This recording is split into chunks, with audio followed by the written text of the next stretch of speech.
Hey, good morning, everybody. Brian Hoops here with Midwest Market Solutions. This is our early market insider TV commentaries. Good morning, everybody. We hope you are doing well. Kind of a historic day. JFK files, over 3,000 classified documents will be released today. History buffs like myself would love to see a lot of good, juicy information.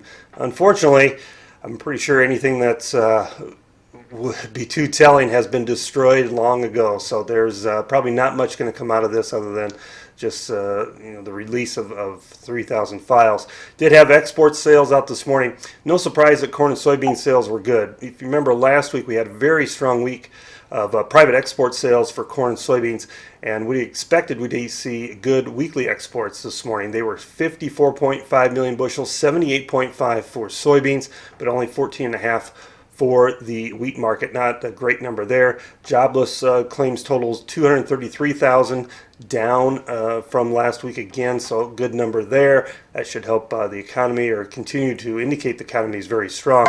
We had no private export sale announcements again this morning. We've gone the entire week without any private sales.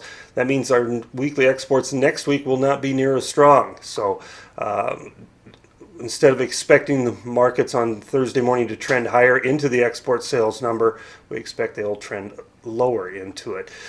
So we look at the grains today. Well, there's not much new news out there. The exports is one thing, and not a major surprise.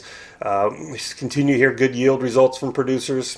Not a major surprise there. Dry weather in Brazil looks to be shrinking a little bit, with forecasts for rain for next week.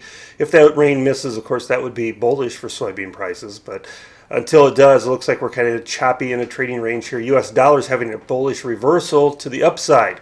That's going to limit any advances for the wheat market. In the livestock trade, hog weight's down slightly last week. That's a little friendly, but not enough to really majorly move the market in here. Cash cattle trade pretty stagnant. The Fed online auction, for the third out of the last 5 weeks, we've had no sales on that auction. That's a disappointment. And futures kind of reflected that by selling off yesterday. They look to open a little lower this morning. Packers did raise bids yesterday from 111 early in the week to 113. And feedlots have raised their asking prices to 115. Earlier in the week, they would have taken 113, but after the big rally on Tuesday, they want 115 for their show list. So it's a standoff right now. We'll see how much captive supply the Packer has, if he can pull on that, or if he's going to have to raise bids up to that 115 area. We'll keep you updated.